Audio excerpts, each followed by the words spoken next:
Yo, what's going on guys? Arekkz here, welcome back to another Division video, and in today's video, just going to be a really quick one, but the guys at Massive just dropped the patch notes ahead of tomorrow's scheduled maintenance. And these patch notes include some changes that I think a lot of you guys are going to be very happy to hear about. So, if you guys do enjoy this video and you do find it helpful, then a like would be super appreciated, and be sure to drop a comment down below and let me know what you think. So to begin with, the first point, and it's going to be a really big one, is that the rewards from Underground Operation Directives will now also include gear sets from updates 1.1 and updates 1.2. That basically means that the rewards you get from the Underground Directives, i.e. the mission rewards at the end by, putting in a variety of different difficult directives, now include the 1.1 gear sets, i.e. Striker, Sentry, Tacticians, and Nomad.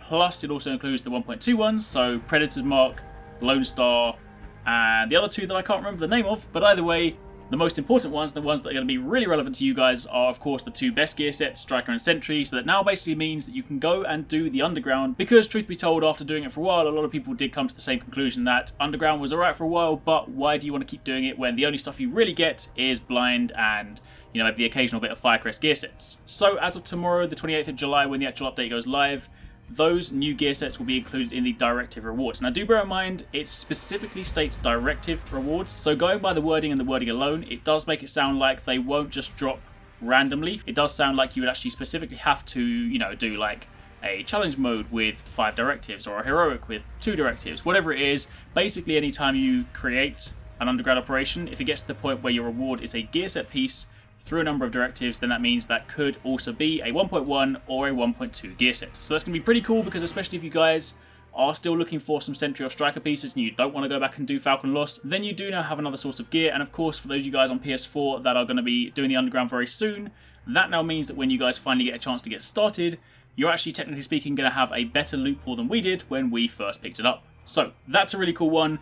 Also, whilst making this video, the guys actually decided to update the patch notes and change the wording a little bit. So this first change also includes an additional note where you have a chance to receive additional loot when completing operations with 4+ directives. So the previous stuff that I just stated still applies, but it also means that if you do throw on 4+ directives, you have a chance of additional loot, and of course that additional loot will factor in the stuff we just spoke about, so that could of course include 1.1 and 1.2 gear sets. But the second change is that the rewards from the Underground sealed caches will also now include all weapon types, as well as all Underground and Update 1.3 gear sets. So again, if you guys have opened any number of sealed caches, I'm pretty sure you have been inundated with either G36s, SVDs, First Wave X45s, and plenty of blind gear set pieces. Probably enough to open up your own blind gear set shop.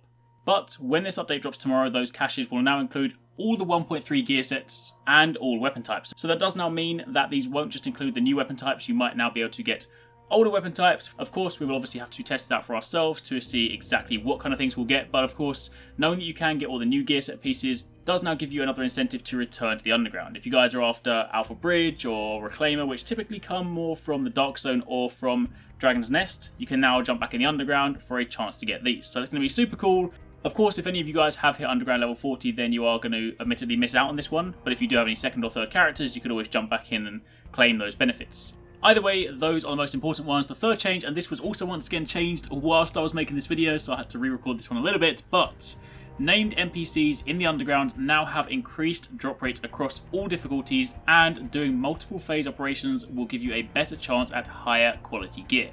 Now that's definitely better wording, because the previous one actually said that named NPCs in the Underground have a greater chance of dropping high-end gear, which I'm sure, as you guys know, is a bit of a weird thing to say, given that all named NPCs already drop high-end gear. So yeah, the wording was off, but basically what you see now is the final one. So the long and short of it is, named NPCs will now have increased drop rates across all difficulties, and again, multiple phase operations give you a better chance at higher quality gear. So there is of course now much more incentive to go and do those multi-phase and also multi-directive Underground operations, the slightly more challenging ones, because now we have a chance at much more loot.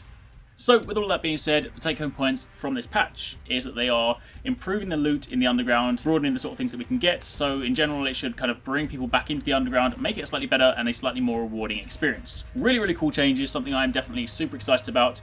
I kind of slowed down a little bit on the Underground, I kind of stopped leveling up after level like 20 or so, so I'm definitely going to jump back in, claim those remaining seal caches, and hopefully I'm looking for some more Alpha Bridge pieces to try and upgrade my set anyway, so that will give me something to do. For the time being, that's all you guys need to know, so hopefully you found this helpful. If you did, then a like would be super appreciated.